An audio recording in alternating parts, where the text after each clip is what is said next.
afternoon, cactus people. Today we're going to have a quick look at some Euphorbias that Alan very kindly sent me. That's Alan from New Botany channel.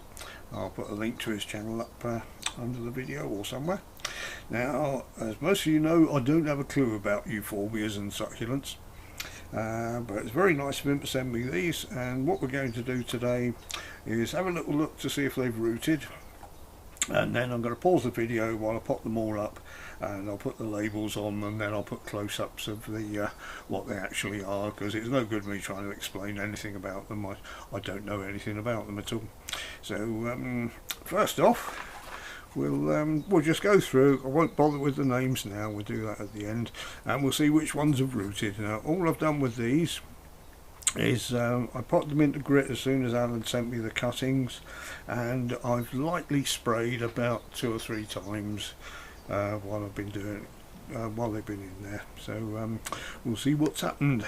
So, I have had a tug at a few of them, and there's a bit of resistance, and this one, the first one, there's some tiny roots on the bottom there, so he's doing alright, just at the right time there. So what we'll do, I'll put each one with the label over there so we can have a look later. And this one has either got some resistance or, oh yeah, I was just thinking it might have had some resistance because it was bent, but no, there's roots on that as well, which is excellent. Now, what I do know about Euphorbias is they've got a very dangerous sap in them, as we saw in Clyde's video. Some of them you don't dare kill them. So what I'll do at the moment, I'm sure these will be fine because they're only tiny, but I won't take any precaution, I won't take any unnecessary risks with them, and I'll wash my hands very thoroughly afterwards, because I've got an eye infection at the moment. I don't want to transfer Euphorbia sap into my eye, which would be very painful. I've done it once while I was gardening with native Euphorbias, and you can see the roots on that. That's lovely. So, with the little label there, and I'm sure when I get all these labels mixed up that some of you can put me right afterwards. So this one, I'm afraid that's died. That's not very well at all, so we'll put him to one side over there. That one was the Mammillaris variegata, so that's a shame. And ooh, I'm hoping this is the same one, because I've only got one label for both of these. No roots on that one, so that one's going to have to go back in somewhere. And bit of resistance on that. Yeah, we got a root on this one, which is brilliant. So I think that's the same one. Yeah, it looks it's got gingery. All those spines, they're not orioles on Euphorbias, not sure.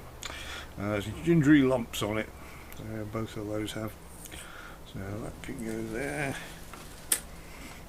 Excuse me.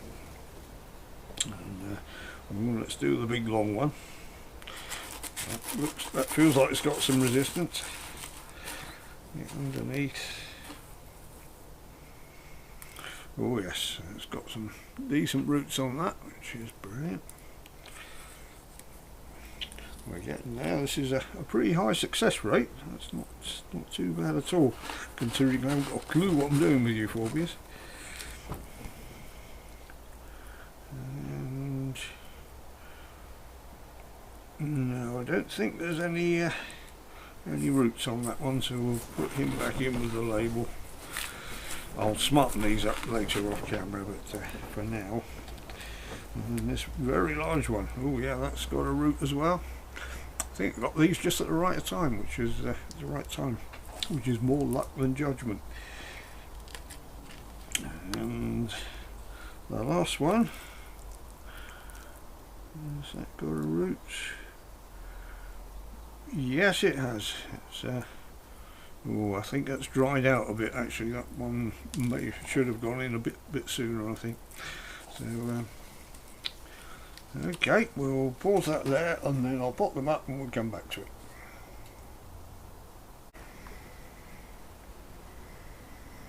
Okay, all potted up then, except for these two, which I've gone back into just pure grit.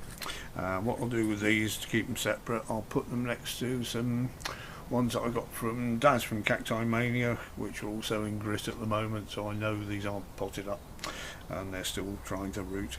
So we'll put those two aside, and I won't even try and pronounce the names on these.